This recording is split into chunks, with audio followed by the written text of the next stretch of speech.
Primeiramente, nós gostaríamos de agradecer a Deus pela oportunidade de estarmos aqui juntos, reunidos, pensando no Evangelho e buscando as mensagens para as nossas reflexões profundas. Cumprimentamos todos vocês, também aqueles que porventura venham assistir posteriormente. É uma alegria estar aqui no Blossom entre irmãos, irmãos queridos. É sempre uma alegria estar aqui com vocês. Então fica aqui registrada a nossa gratidão a você, Verônica, a todos que compõem esse grupo, a nossa querida Kemi, que não pôde estar aqui hoje, mas a todos vocês a nossa gratidão. Ele era considerado pobre nas suas ambições. E na sua profissão, ele apresentava alguns tipos de percalços. Havia adquirido em asta pública, em leilão, a oportunidade de cobrar impostos. E, naquela época, existiam duas formas de se cobrar impostos, duas categorias desses cobradores.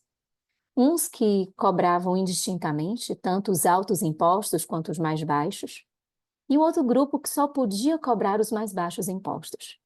E nesse grupo dos mais baixos impostos, ainda havia uma divisão entre aqueles que cobravam os mais altos desses mais baixos e os outros que só cobravam ninharias. Mas a verdade é que trazia a ele um desconforto, mesmo tendo sido honesta a sua aquisição do direito de cobrança, ele sentia-se desconfortável, porque era como se ele estivesse agindo contra os seus irmãos, em detrimento do Império Romano a quem ele estava subjugado, a quem ele pertencia ou para quem ele trabalhava. Então acabava que os seus dias eram do cumprimento do seu dever, mas sempre apresentava-se um pouco cabisbaixo, entristecido. E num dia desses, em que estava na coletoria, em que estava sentado à sua mesa, refletindo, cumprindo a sua tarefa quase que mecanicamente, ele estava um pouco taciturno quando ouve simplesmente uma voz dizer-lhe: "Segue-me." Ele então é despertado do torpor, da tristeza que o envolvia, e fita aquele homem que está à sua frente. Um homem incomum, um homem que ele sente-se atraído logo, a partir daquele momento, e simplesmente ele se levanta da sua mesa de trabalho e segue aquele homem. Ele nunca mais apartou-se daquela individualidade. Onde Jesus estivesse, ele também se encontrava, caminhando e buscando anotar, registrar as mensagens, as experiências, as situações nas quais Jesus estava presente. Ele viu Jesus tomar de um pequeno monte e abrir a voz, num verbo único e numa cena que jamais repetiu-se, onde o mestre cantou as bem-aventuranças. Bem-aventurados os pobres de espírito, os aflitos, misericordiosos, os que têm fome e sede de justiça. E assim, ele anotava com a mente e com o coração o registro, trazendo para a sua emoção aquelas paisagens que eram recheadas de ensinamento. E que, de alguma forma, por mais que ele não soubesse, ao certo, onde tudo aquilo iria resultar, de alguma maneira, ele guardava no seu coração uma certeza de utilidade posterior, por mais que não entendesse como. Mesmo antes de encontrar o mestre, o seu coração, por ler as escrituras, já ansiava pela chegada do Messias, do Salvador. Todos aqueles buscavam, de alguma forma, aquele profeta que iria libertar a todos. E no momento em que Jesus o chama, ele simplesmente vai, movimentado por esta decisão e essa vontade tão automática, que o faz com que seja agora testemunha e também anotando alguns pontos desses ensinamentos.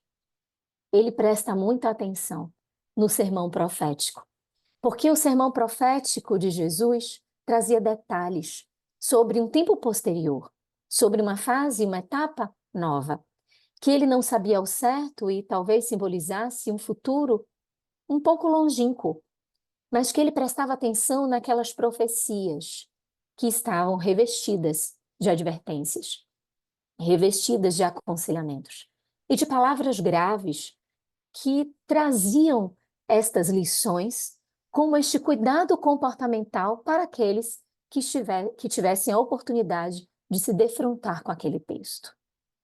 O tempo passa e ele torna-se um dos escritores das paisagens e das passagens de Jesus. Jesus sai do contexto da terra e ele, como todos os outros, sofre. Porque no momento em que ele é escolhido, ele também é separado para ser um dos 12. E ele tinha uma convivência mais íntima com Jesus. No momento da partida de Jesus fisicamente, ele sofre como todos os demais. E busca também entender qual vai ser o seu papel, a partir daquele momento. Ele fica sendo conhecido, como muitos também dos outros, como aquele que vai seguir a mensagem de Jesus. E vai levando em cada oportunidade aquela mensagem de forma exemplificada, de forma vivencial.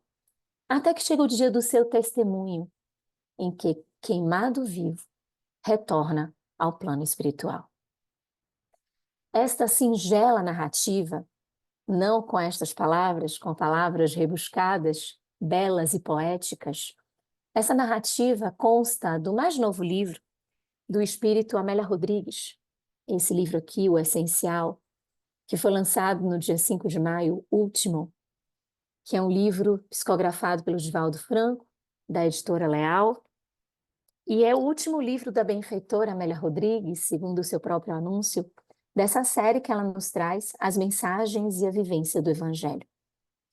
A benfeitora está a falar de Mateus Levi, que vai ser autor do Evangelho, que é o primeiro dentre os 4, o Evangelho de Mateus, depois o de Marcos, de Lucas e por fim o de João. Ainda compondo o Novo Testamento, os Atos dos Apóstolos, as cartas, as epístolas, o Apocalipse, formando os 27 livros do Novo Testamento.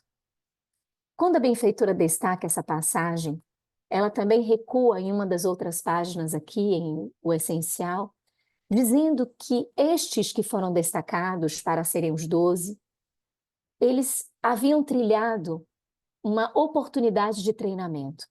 Eles foram preparados para estarem nas personagens, nas missões que vieram desempenhar, no sentido de viverem o Evangelho de Jesus, de receberem a mensagem e de desempenharem esse papel.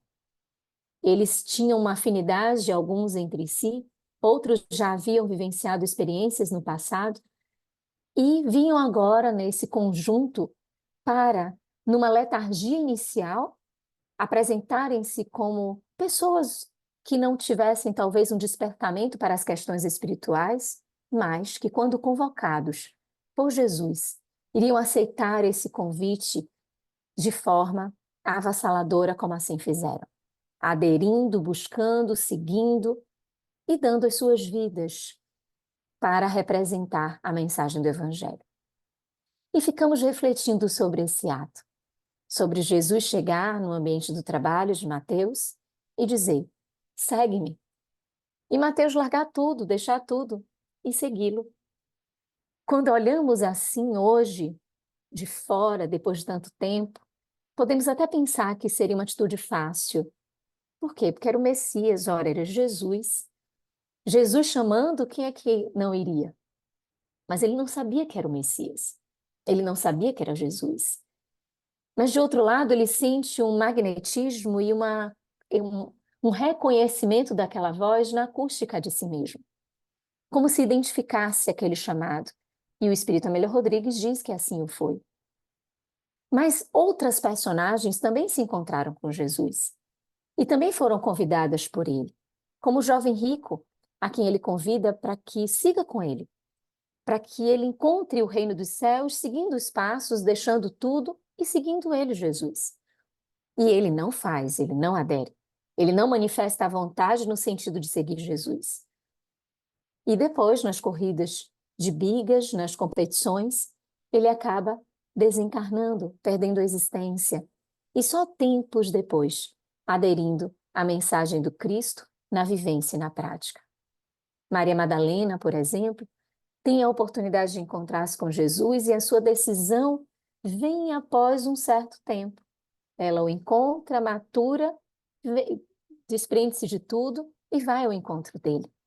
E assim muitos outros que ora aceitavam e seguiam ininterruptamente, e outros que não aceitavam de início ou ficavam nas suas dúvidas, para em ato posterior manifestar a sua vontade. Todas essas vontades são exercícios dos arbítrios de cada um. A palavra arbítrio significa decisão, significa a expressão de uma vontade através da decisão. E esse arbítrio, ele pode, nesta manifestação da vontade, receber várias adjetivações. Quando nós colocamos ao lado dessa palavra o adjetivo livre, transforma-se na palavra ou na locução livre-arbítrio. E livre-arbítrio demonstra que esse arbítrio é livre, que essa vontade é desimpedida e desembaraçada. Então não está sob o jugo de uma outra vontade que vinha trazer-lhe uma escravidão, uma imposição, uma obrigação, uma determinação, mas é um livre arbítrio. Todos estes que aqui falamos estavam no exercício do seu livre-arbítrio. É intrigante alguns deles decidirem de tal ou qual forma, mas todos eles estavam na decisão e no exercício do livre-arbítrio. Expressão que é cunhada por várias denominações religiosas e que demonstram a livre expressão do ser humano, a capacidade de escolher, de movimentar-se e de orientar-se no curso da vida.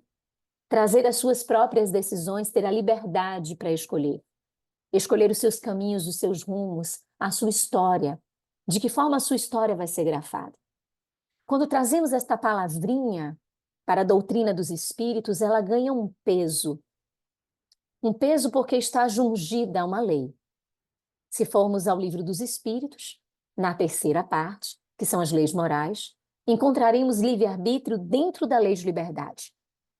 É interessante que quando estudamos o livro dos espíritos e encontramos a questão 648, onde Kardec submete aos espíritos luminares a divisão em 10 leis, da lei de adoração, da lei do trabalho, da lei de reprodução, da lei de destruição, da lei de justiça, amor e caridade, da lei do progresso, da lei de sociedade, enfim, da lei de conservação, da lei de igualdade.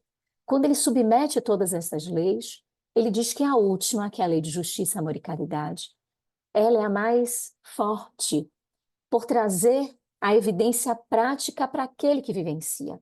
É uma proposta prática, viver a justiça, o amor e a caridade.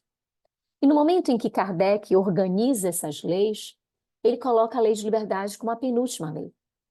Isso nos traz uma reflexão importante. Ele coloca a lei de justiça, amor e caridade como a última, porque os espíritos já falavam da maior importância dela, mas a liberdade é uma das últimas. E nos convida a refletir que talvez tenhamos de ter conceitos basilares e importantes antecipadamente para sabermos instrumentalizar este grande poder ou esta grande potência que está a nosso favor, que é essa liberdade. Então, a lei de liberdade, dentro da doutrina dos espíritos, nos traz o livre-arbítrio, mostrando que temos a oportunidade de decidirmos sobre os nossos destinos. Somos nós que organizamos o nosso destino. Temos a oportunidade dessa decisão, mas também assumimos a responsabilidade a partir de cada uma destas causas que originamos e que, portanto, advêm efeitos. Essas causas que movimentam esses efeitos vêm da nossa vontade, vêm de nós e, de alguma maneira, expressa aquilo que somos, aquilo que pensamos, naturalmente aquilo que queremos. Então, a doutrina dos espíritos, ao colocar o livre-arbítrio nesta seriedade, nos indica que não é simplesmente liberdade sob o prisma de ausência de limites, mas que o limite tem um parâmetro desse olhar da lei da divindade que vai orientando a forma como vamos decidindo. O livro dos Espíritos nos traz observações sobre a influência pelo fato de estarmos encarnados, a questão da fatalidade, de haver, sob um prisma encarnado, social da existência, essa questão do determinismo. Então, nasceríamos determinados a fazermos tais ou quais coisas, e os espíritos nos ensinam que, para o mal, nunca nascemos com uma programação reencarnatória. Não há programação reencarnatória para o mal, para a traição, para o engano, para qualquer tipo, para o crime, para qualquer adversidade que venhamos a fazer no descumprimento da lei de Deus. Não há essa programação para o mal. E os espíritos nos ensinam que há uma programação para o bem, mas que não é um determinismo. Há uma programação para que tudo corra bem. Aquela estrutura organizada pelos bons espíritos, pelas equipes responsáveis pelos planejamentos reencarnatórios, às vezes com a participação do reencarnante, outras vezes não. Esta equipe estrutura a melhor opção. Aquilo que dentro das nossas habilidades, das nossas conquistas, mas também das nossas dificuldades, nós temos condições, dentro de um ensejo de necessidade de aprendizado, para realizar. E se seguirmos mais ou menos aquela programação reencarnatória, estaremos atrelados ao que foi melhor estruturado, pensado para nós. E tanto assim é que, quando chegamos aqui, temos a oportunidade. A escolha continua acontecendo.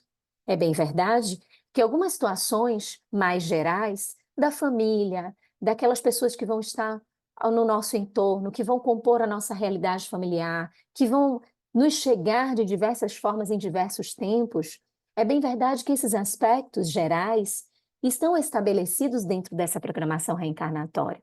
Mas os aspectos específicos, os detalhes, as circunstâncias que são mais, que estão mais dentro desses detalhes, dessas especificidades, pertencem a nós. Somos nós que vamos escolhendo esse caráter da moralidade. De que forma apresentamos a nossa moralidade? Não há uma fatalidade, um determinismo para a nossa moralidade. Sempre há ensejo de decisão. E até mesmo quando os espíritos colocam a morte como uma fatalidade, como inevitavelmente algo que vai acontecer, e no tempo que está aprazado para acontecer, nós observamos de muitas histórias que vieram ao nosso encontro através dos livros, através da literatura espírita, ou através de revelações pelos médiuns, que algumas pessoas, algumas pessoas que vivem a sua história na existência, que estavam com determinado dia, momento, para que a fatalidade da morte acontecesse, tiveram a concessão de uma moratória, tiveram a oportunidade de um prolongamento na existência por diversos motivos que o aspecto espiritual, que a organização espiritual, representando a vontade de Deus, dentro de uma misericórdia, dentro de um amparo, dentro de uma utilidade, de um serviço prestado, utilidade daquela vida para o aproveitamento de aprendizado dela, mas também a sua utilidade no entorno, entenderam, decidiram pelo prolongamento da existência física. Então, mesmo a morte que apresenta-se como essa fatalidade, com data, com hora, com forma, com maneiras de acontecerem, do ser desprender-se do corpo físico por determinada circunstância ou forma, até ela passa por estas adequações a depender do nosso comportamento, da nossa história aqui na existência. Então, se chegamos aqui e escolhemos de forma adequada, se fazemos um bom uso desse livre-arbítrio em favor da existência, temos como reprogramar determinados fatores que estavam estruturados como certas fatalidades que adviriam ao nosso encontro. Então, esse olhar mais responsável, num caráter de lei, e lei tem a incumbência, nos coloca na incumbência do seu cumprimento, da observação das suas regras, o livre-arbítrio ganha esse status de maior importância, de uma potência que precisa ser desenvolvida em nós. E aí a gente se pergunta, como é que eu sou convidado para exercer da melhor forma esse livre-arbítrio? em quais são as circunstâncias que eu posso fazer um bom uso do livre-arbítrio? Como é que eu vou saber que determinada situação na qual eu fui inserido significa que eu estou tendo a oportunidade de executar da melhor forma esse livre-arbítrio? E aí eu me recordo, minhas irmãs, meus irmãos, de uma das histórias das reencarnações de uma das médiuns mais importantes, e que todos nós conhecemos, essa médium, que é a Ivone do Amaral Pereira, e que todas as vezes que se fala em livre-arbítrio, que se fala na importância do instrumento dessa potência da alma, como diz Leon Denis, no livro Problema do Ser, do Destino e da Dor, nós refletimos muito sobre a história espiritual da Dona Ivone. E como nós sabemos, a Dona Ivone nos traz, através de livros como Memórias de um Suicida, Nas Voragens do Pecado, Cavaleiro de Lumières, Drama da Bretanha, mas também Sublimação, ela traz ali, da trilogia, a sua história, em 3 séculos diferentes, e em Sublimação, em 2 oportunidades, em 2 reencarnações, os contos trazidos por Charles na referida obra, que é uma obra em que ele divide as descrições com Tolstói. Mas também no livro Memórias de um Suicida, em que nós identificamos ali uma médium que todas as vezes que via o espírito de alguém que estava desencarnado, ela se assustava, fugia, se escondia, e é exatamente a Dona Ivone, fugindo do Roberto de Canalejas, e que tem diversos nomes, nomenclaturas, porque os reencontros deles são múltiplos, são muitos. E nos chama a atenção o relato de Charles, no primeiro desses livros, cronologicamente, da trilogia, que é Nas Voragens do Pecado, que é um livro que descreve a noite de São Bartolomeu, noite passada na França, em 1572, em que os reis franceses católicos fazem um massacre dos chamados huguenotes, que são os protestantes, numa situação ardilosa que é estruturada, e muitas almas retornam ao plano espiritual naquela emboscada da noite de São Bartolomeu. E ao longo dos séculos, muitos espíritos vivenciaram os reflexos daquela escolha de Catarina de Médicis, dos seus comparsas e todos que estavam nessa estrutura bem difícil da noite de São Bartolomeu. E essa é a narrativa que Charles traz nas Voragens do Pecado, apresentando a Dona Ivone como Ruth Carolina, uma personagem, e ele mostra que toda a sua família, os pais, o irmão, que é o espírito Charles, que é o seu mentor, mas que nessa experiência reencarnatória estava como seu irmão, todos eles foram alvos desse massacre da noite de São Bartolomeu. Receberam um ofício, uma carta do Luiz de Narbonne, que era o capitão de fé, que recebia ordens de Catarina de Médicis, e é ele que faz essa emboscada, surpreendendo a família da Ruth como um todo e executando todos eles, porque ele havia encaminhado uma carta para que eles saíssem da França por conta deles serem considerados hereges, porque não comungava do catolicismo. Então, eles acabam sendo massacrados e mortos, retornam ao plano espiritual através dessa decisão e dessa atitude do Luiz Narbonne. A Ruth Carolina, que estava afastada desse contexto, fica sabendo da situação, sofre bastante, sofre pela morte de todos os seus parentes, do seu núcleo familiar, é uma dor muito forte, muito intensa, mas ela começa a conversar com a noiva do seu irmão, que é a Otília, a noiva do Charles. E a Otília também está com muita raiva por conta de toda essa situação, que é uma situação muito danosa, muito triste, muito violenta. Então as duas começam a confabular. E como a Otília está numa doença, acometida de uma doença muito grave, ela começa a induzir a Ruth a que assuma a sua personalidade, a personalidade da Otília. Então ela sai do cenário, porque ela vai morrer naturalmente, ela sai do cenário para que Ruth assuma a sua personalidade. Então ela diga, a partir de agora, que o nome dela é Otília, irmã do Arthur, chegue à cidade, que ela estava afastada, ela chegue à cidade, e conquiste o Luiz de Narbonne e crie, neste projeto de vingança, a consecução dos seus dias. E quando nós estamos lendo essa obra, Nas Voragens do Pecado, o coração acelera só de imaginar esse pacto. Porque no plano espiritual, a vontade de Otília e a vontade de Ruth, elas estão sendo mexidas também por entidades espirituais que desejavam vingar-se daquele contexto. Não da família de Ruth, que estava num outro plano, no dizer do próprio Charles, eles haviam solicitado um testemunho, que eles apresentassem um testemunho em prol do Cristo, em prol do Evangelho, em prol da fé deles. Então, eles acabam sendo missionários naquele contexto do massacre.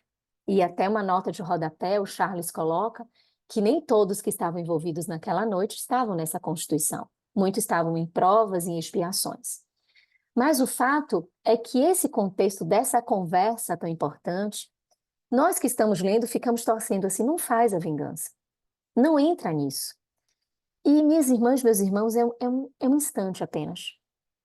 É coisas de segundos, minutos talvez, em que ela toma a decisão. E ela faz uma descrição, e eu vou ler aqui para vocês, está nesse livro aqui, ó, Nas Voragens do Pecado, pelo Espírito Charles. A editora é a FEB Editora, Ivone do Amaral Pereira. A Ruth fala assim, olha que forte essas palavras. Eu, Ruth Caroline de La Chapelle, netas de gloriosos cruzados, que deram suas vidas e o sangue precioso das suas veias pela honra do nome de Jesus Cristo, juro com minha destra sobre a Escritura Santa e a consciência diante de Deus, que vingarei a morte de meus pais e irmãos e o sangue profanado de minha família, na pessoa do príncipe Luís de Narbonne, conde de S, capitão da fé, e que não tornarei a abrir o livro sagrado da lei, enquanto tal justiça não se cumprir pelas minhas mãos. Juro ainda que ferirei os sentimentos religiosos do mesmo Luís de Narbonne, conspurcando-os quanto puder e atraiçoando-os, tal como ele próprio fez com a minha fé e a dos meus ascendentes. E em presença de Deus, assim me recomendo e assim juro que farei. É um juramento forte em que ela não volta atrás. Esse instante de minutos marcam séculos da Dona Ivone. Porque ela vai com esse projeto de vingança. Ela faz o Luís de Narbonne conhecê-la, apaixonar-se por ela. E ele apaixona-se verdadeiramente. Ela envolve-o, faz um estratagema com a Catarina de Médicis, que espanta-se com a personalidade da Ruth Caroline, que nunca tinha conhecido uma pessoa tão ardilosa e mentirosa. E ela consegue chegar até o desiderato dela, até o objetivo dela, fazendo ele ser preso, desencarnar de uma forma muito dolorosa, muito triste. E no plano espiritual, ela arrepende-se de todo esse estratagema, mas ela demora a fazer essa aceitabilidade. E por mais que ela construa, participe da próxima reencarnação, aqueles que já conhecem a história, já viram, mas aqueles que não tiveram oportunidade de conhecer ainda, busquem, porque é muito interessante. Ela, nas próximas reencarnações, ao invés dela libertar-se, ela vai comprometendo-se. Em Cavaleiros de Lumière, ela é responsável novamente pela destinação dele. A forma como ele sai da existência física, ela tem responsabilidade direta. Na terceira obra, que é Dramas da Bretanha, ou seja, sempre um século após o outro, as reencarnações, então, por 3 séculos, ela vivencia as consequências de 1 minuto. 1 minuto que sempre, na nossa existência, é valioso e que nós estamos sendo convidados a usarmos o livre-arbítrio da melhor forma. Quando nós pensamos assim, qual é a oportunidade que eu tenho para fazer bom uso do livre-arbítrio? São nas circunstâncias da vida. Não são em momentos que eu pense assim, tá tudo propício para que eu assim decida. São naqueles momentos que eu preciso parar e refletir se efetivamente aquilo vai ser bom, se efetivamente vai trazer consequências boas para mim e para o entorno. Quando estamos eivados da raiva, da mágoa, do rancor, como ela se apresentava, a fé da Ruth Caroline desapareceu. Não existia fé. Ela não conseguia, diante do desespero da desencarnação dos seus familiares, que, repetimos, não é algo fácil de lidar, não é algo simples de lidar. Mas, diante desse contexto, ela volta-se completamente para esses fatores que acabam tendo vozes mais expressivas nela do que o Evangelho de Jesus, que ela escuta desde criança dos seus próprios familiares. E é nesse momento que nos investimos em raiva, em rancor, em ódio, que deixamos, que perdemos a oportunidade de um livre arbítrio, no sentido etimológico da palavra. Continuamos agindo, mas estamos agindo sob o jugo destas influências espirituais, cujas paixões internas abriram propensão para que eles pudessem nos influenciar. E aí acontecem essas situações que às vezes nós, tomados de uma ira, não precisa nem ser uma raiva, de uma ira, agimos. E no segundo posterior a gente já se arrepende. Diz, meu Deus do céu, por que eu fiz isso? Eu que sei que eu não devo gritar, eu não devo brigar, eu não devo ser violento, eu não devo descontar, eu não devo me vingar. Por que eu fiz isso? E a consciência logo aponta, porque livre-arbítrio tem correlação com o processo da consciência. Vejamos que as potências da alma que Leon Denis apresenta, a vontade, o livre-arbítrio, a consciência, o pensamento, o amor e a dor, eles estão entrelaçados, eles se correlacionam. Para que eu fale de livre-arbítrio, eu tenho que pensar em vontade. Mas para eu pensar em vontade, qual é a natureza da minha vontade? Eu tenho que pensar em consciência. Então, quando a gente vai para a análise da consciência e passa ali pela psicologia transpessoal, a gente percebe os níveis de consciência em que o ser humano pode estar vinculado. A consciência de sono, que subdivide-se em consciência de sono sem sonhos e consciência de sono com sonhos. Sem sonhos, o primarismo, o atendimento das necessidades prementes ao ser humano para sua sobrevivência. Consciência de sono com sonhos. Já tem um aspirar de algo, uma vontade que se expressa por algo, mas ainda muito para atender a si, de forma ainda muito egóica, sonhando para satisfazer as próprias necessidades, além das básicas, mas das suas vontades, do seu querer. Num outro estágio, o ser humano apresenta-se numa consciência de si mesmo. Essa consciência de si mesmo é importante, porque ela vai definir um livre-arbítrio mais aperfeiçoado. Porque quando eu adquiro a consciência de mim mesmo, eu começo a entender que eu estou inserido numa sociedade. Eu estou inserido num contexto coletivo, no qual eu tenho interferências. Eu me movimento e as minhas decisões repercutem no outro. São aqueles momentos em que eu consigo sair um pouquinho de mim e consigo olhar que o outro precisa de algo. Então, eu consigo me engajar em projetos, em instituições. Eu consigo fazer campanhas e atrelar-me para atender a essas necessidades, que seria essa consciência de si mesma. Mas antes dessa consciência de si mesmo, eu acabei ultrapassando aqui, tem a consciência desperta. Essa sim que traz esse olhar inicial da consciência pelo todo, para que na consciência de si mesmo eu consiga já auxiliar, eu consiga fazer esse movimento em auxílio do outro. Para chegar ao quarto nível, que é uma consciência cósmica, é uma consciência transcendental, onde eu já consigo dizer que não sou eu que vivo, mas o Cristo que vive em mim, como Paulo disse, referendando as suas atitudes, a sua vontade atrelada a essa vontade do Cristo, que não deixa de ser a vontade de Deus. Quando analisamos esses níveis de consciência, vemos a correspondência do livre-arbítrio, que aí se expressa. Quando a gente vai para uma consciência de sono, sem sonhos, nós entendemos um instinto muito mais presente. Um instinto movimentando-se.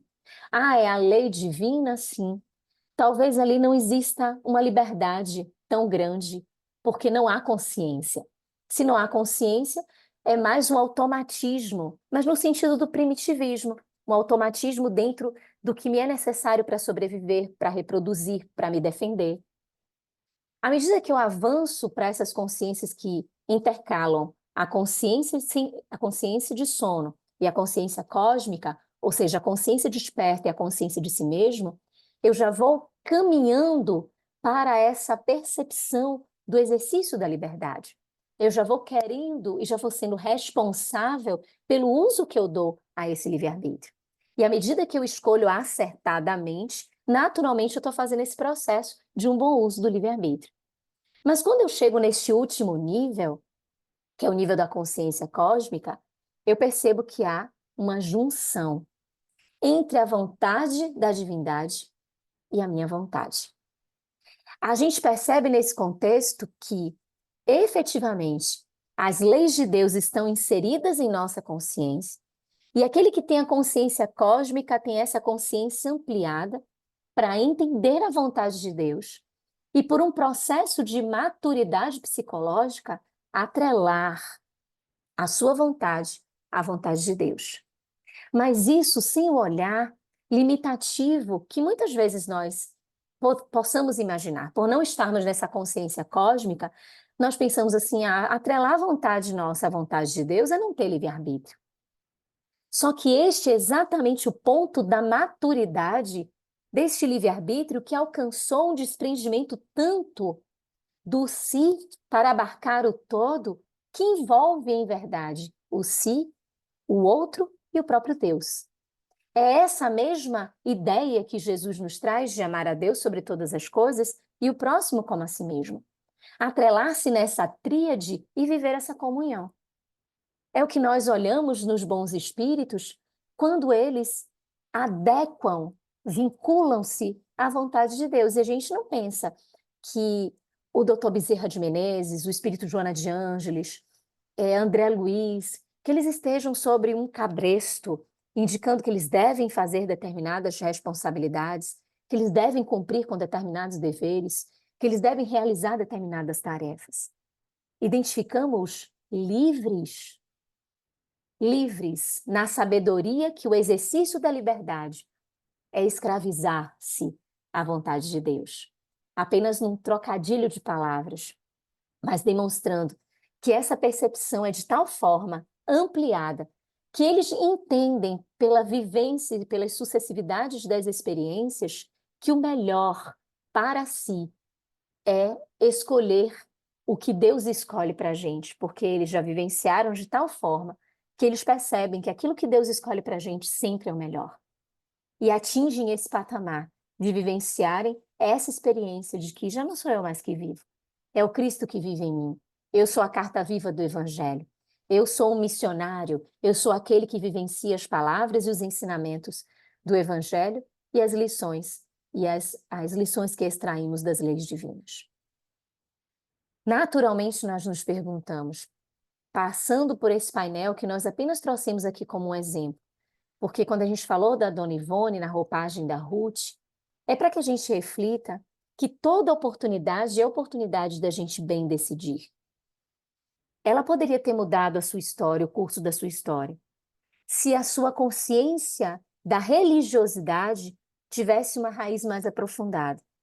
Quando Jesus narra a parábola do semeador que traz os solos, que fala do solo do asfalto, das pedras, dos espinhos e o solo fértil, ele mostra a fragilidade dos 3 primeiros solos, a impenetrabilidade do primeiro solo que não permite abrigar a semente.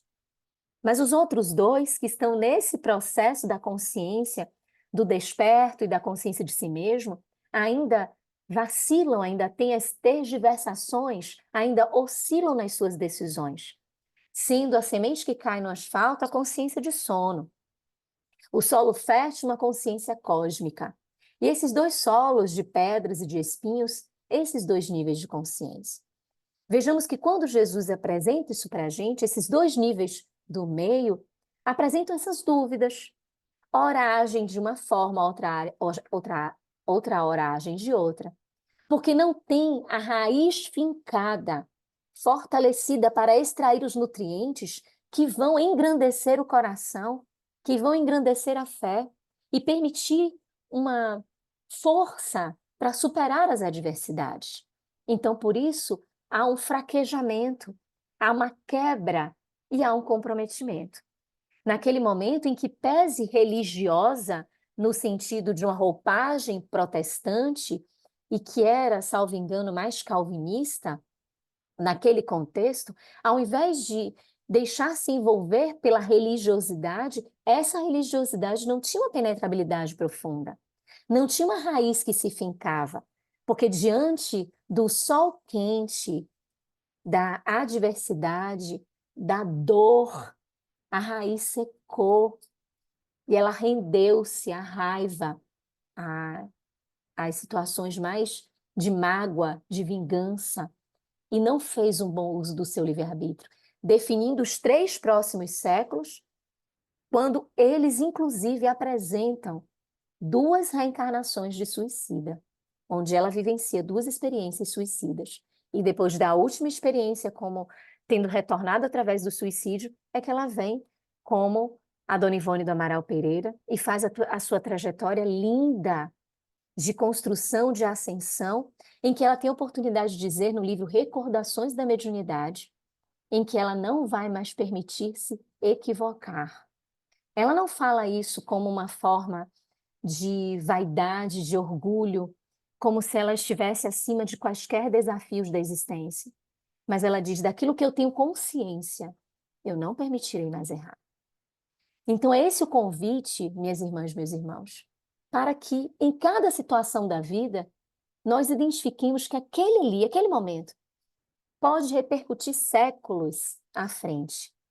Séculos onde nós poderemos amargar bastante, ou poderemos ser muito venturosos. E aí os bons espíritos nos dizem, é importante que antes de uma decisão, para que essa decisão seja acertada, façamos alguns processos. O processo da oração, porque como seres espirituais, através da oração, vinculamos o nosso pensamento com as fontes do bem, do amor, da justiça, da caridade. Vinculamos o nosso pensamento à fonte inexaurível chamada Deus, que através dos bons espíritos fazem escoar por esta ponte que é a mediunidade e que todos nós somos dotados, faz escoar as boas inspirações. E aí conseguimos equalizar para termos as melhores escolhas. Mas eles também nos sugestionam que meditemos. Diante da escolha feita, meditemos, para que sejamos assertivos na forma como aquela decisão boa, excelente, adequada, da forma como ela vai se realizar, para que não nos percamos, para que não ouçamos aquilo, olha, você estava com toda a razão, mas a forma como você agiu fez com que você perdesse a razão. Quantas vezes nós já escutamos isso, ou em relação a nós mesmos, ou em relação a outras pessoas, que perderam o desalinhar, ou se desalinharam naquela harmonia interna que deveria estar com a serenidade da decisão acertada, mas, por não ter feito o processo educacional das emoções, de equalizar através de uma meditação, de uma concentração, de uma parada e pensar, meu Deus, visualizar a cena, aquilo que hoje se fala muito através da neurociência, de que o pensamento é criador, coisa que a doutrina dos espíritos já traz de há muito. E essa eficácia do pensamento, de nós pensarmos, tomando aquela decisão, olhando o cenário propício para aquela decisão, para que consigamos a assertividade naquele momento, tudo isso vai colaborando para que tenhamos um bom uso desse livre-arbítrio, mas também o estudo. O estudo que nos faz ter uma segurança intelectiva, lógica, e que, como nos ensinam os espíritos, vai começar a nos estimular a vivermos uma moralidade também positiva, que possa se coadunar, ser coerente com esses estudos que estão sendo feitos. Então, a oração, a meditação, o estudo, como forma de prepararmos-nos, equiparmos-nos para que este livre-arbítrio possa ser realizado da melhor forma. E já concluindo aqui as nossas considerações, esse nosso momento que é inicial, já concluindo a nossa fala, voltamos a Mateus e lembramos da forma altiva como ele decide diante de uma proposta. Segue-me. Ele larga tudo e segue. Essa é a nossa consequência natural. Mas como nos diz o Espírito Amélia Rodrigues, que diz que esses espíritos já tinham sido treinados. E como nos ensina o Espírito Joana de Ângeles, que diz que nós aprendemos tudo na vida, inclusive a amar, ambas dizem que para nós treinarmos o amor, para exercitarmos, precisamos nos imbuir da própria prática. Então vejamos, para ter um bom uso do livre-arbítrio, é interessante uma vontade bem estabelecida, que está pautada numa consciência mais adequada. E que para esse livre-arbítrio ser de bom uso, também me é necessário que eu tenha vivências, ou seja, que eu exercite decidir, que eu viva, que eu aproveite as oportunidades da vida, porque são elas que vão me ajudar a decidir, são elas que vão me orientar, é vivendo, saindo daquelas condições preparatórias e vivenciando, são essas situações que vão nos dizer que o nosso livre-arbítrio está sendo bem utilizado ou que ainda necessita de um aparar de arestas, para que consigamos, no momento certo, dos convites que venham a nos ser feitos, nós também consigamos dizer, diante do segue-me, sim, Senhor, eu vou.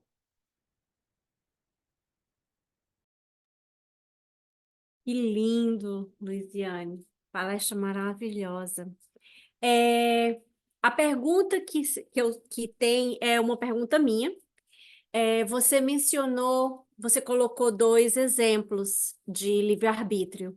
Um de Ivo, quando ele foi ser chamado para ser o apóstolo Paulo, e o outro da Amélia Rodrigues, naquela reencarnação, daquele minuto de decisão, né?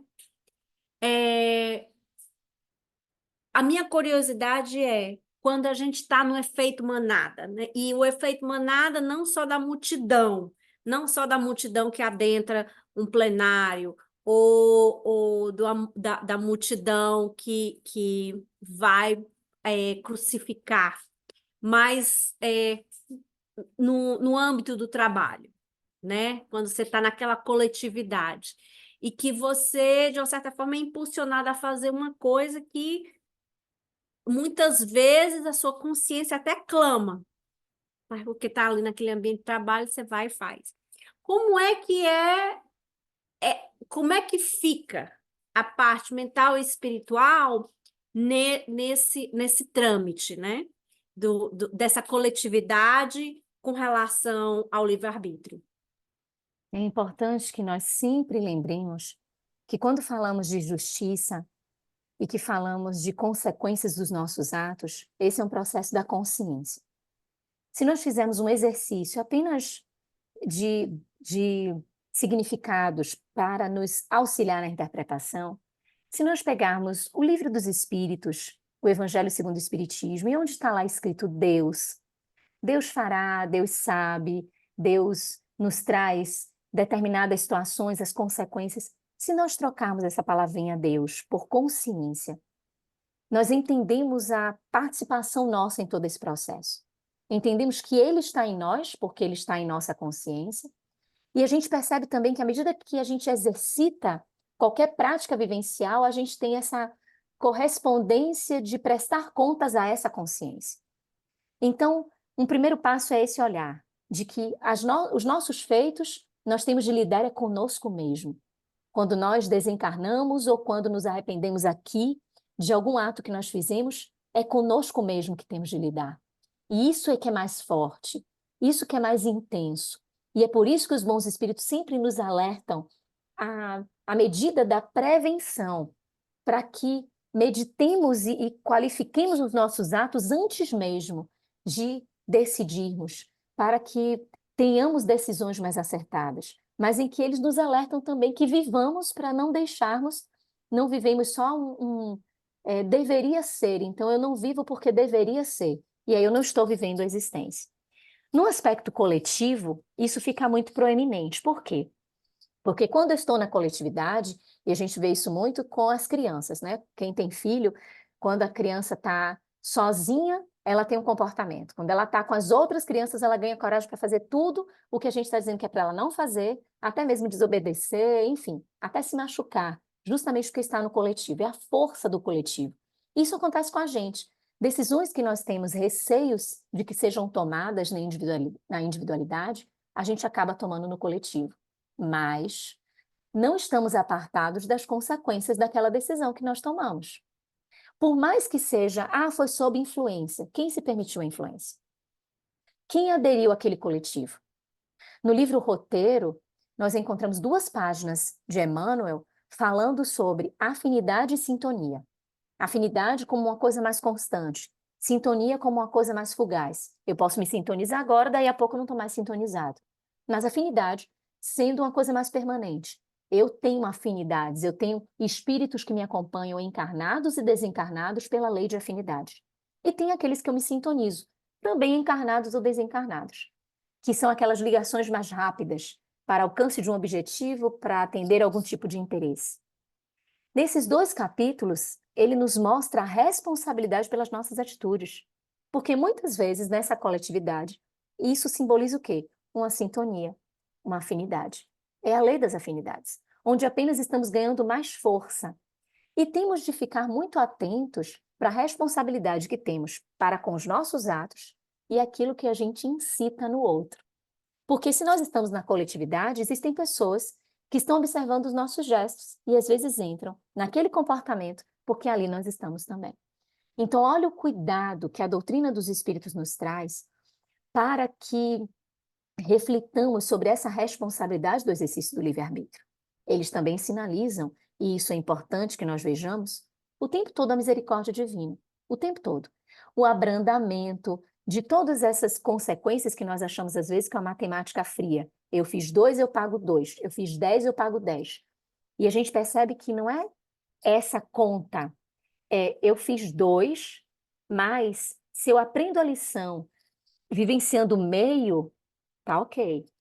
Porque para Deus, que é consciência, não é necessário que eu seja punido, não é necessário que eu seja inserido em penas que são eternas ou que são castigos. O interesse da consciência é que eu limpe essa consciência, é que eu torne ela coerente com a lei da divindade. Então, existem abrandamentos também. Então, se nessa coletividade existem aqueles que são mais imaturos, então ali estão inseridos seres em formações, as crianças, os adolescentes. A consciência deles não responde da mesma forma que a nossa consciência, se nós nos inserirmos em coletividades para a ponto desta inserção nos fortalecer em comportamentos ruins. Então, existem também esses abrandamentos que vão sendo sinais dessa misericórdia divina que vem ao nosso encontro. Maravilha, obrigada, Luziane. A Gil Becker, ela colocou e pergunta: Jesus alertou para cada um que para cada um será dado segundo a sua obra. Isso significa dizer que semeadura é livre, mas a colheita é obrigatória? Gratidão pela excelente fala. Perfeito, exatamente isso. Nós somos aqueles que lançamos as sementes das nossas atitudes, mas também a colheita que temos em relação a isso que nós plantamos, a responsabilidade pelo que falamos, pelo que pensamos e da forma como agimos.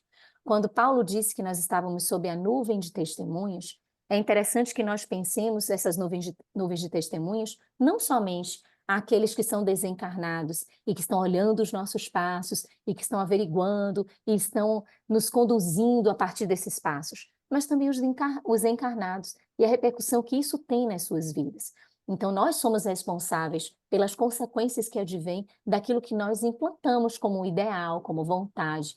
E é por isso que a gente tem que ficar atento, para que a gente sempre multiplique coisas boas. Aquilo que o Pequeno Príncipe fala, que nós somos responsáveis por aquilo que cativamos.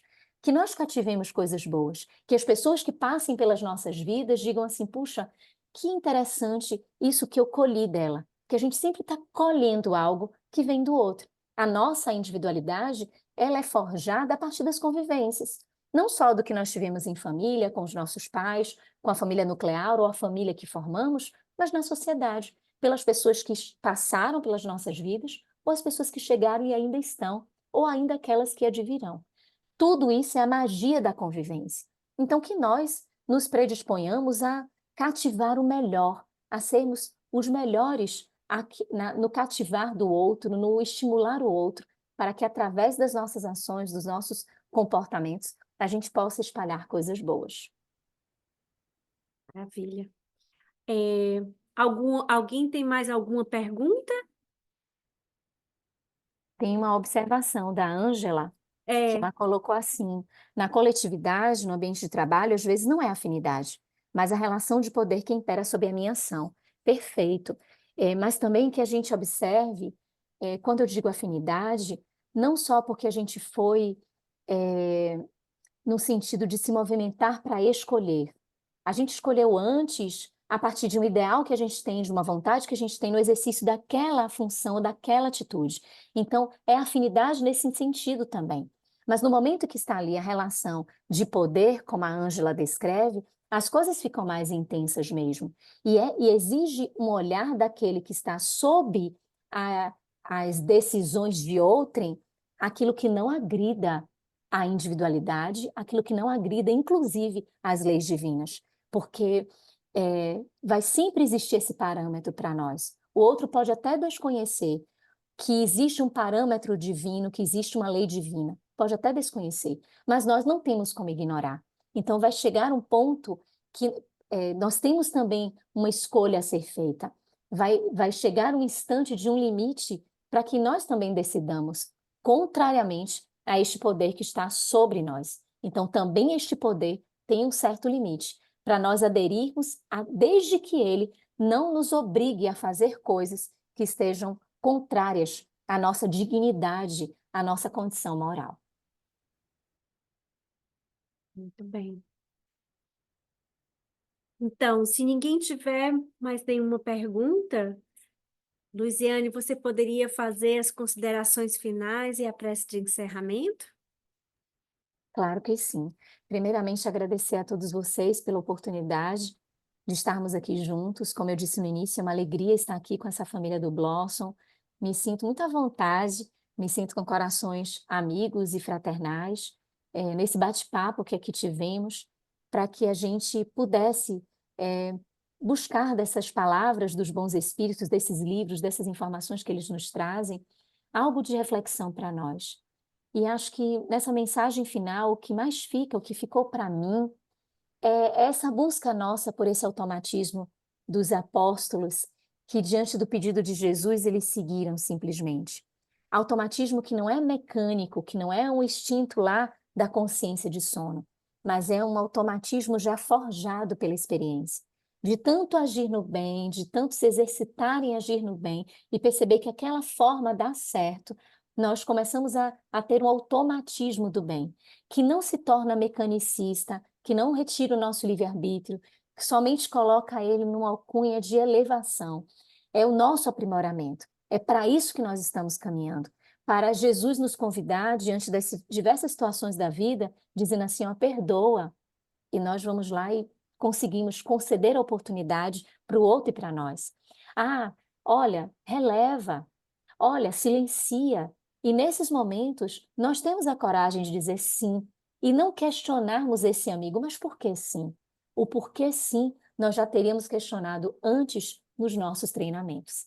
Então agora é o momento de exercitar, é o momento de treinar, para que o nosso futuro seja esse, do automatismo do bem, desse livre-arbítrio tão bem direcionado e que traz alegria, alegria para nós, alegria para o entorno e principalmente para o nosso Pai, que é o que Ele espera de nós.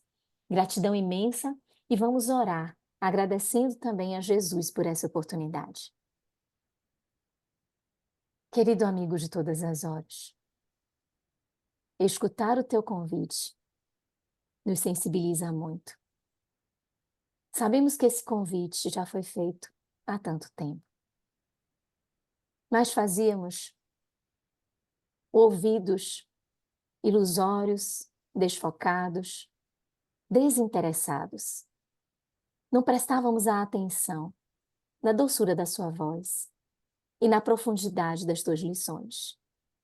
Não entendíamos que verbalizava a salvação, sim, mas não de um povo que se oprimia diante de questões materiais, de poder, de governadoria, de questões do mundo, mas a salvação que vinha para nos libertar das nossas próprias paixões.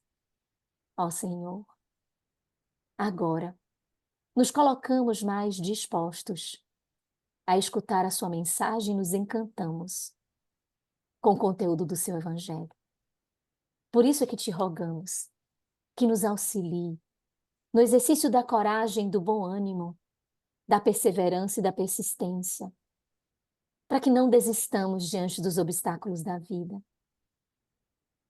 Para que, com a fé, imbuída no teu evangelho, nas tuas lições, consigamos educar o nosso mundo íntimo, vencendo as nossas próprias imperfeições e fazendo um bom uso do nosso livre-arbítrio. Auxilia-nos, Senhor, nesta empreitada.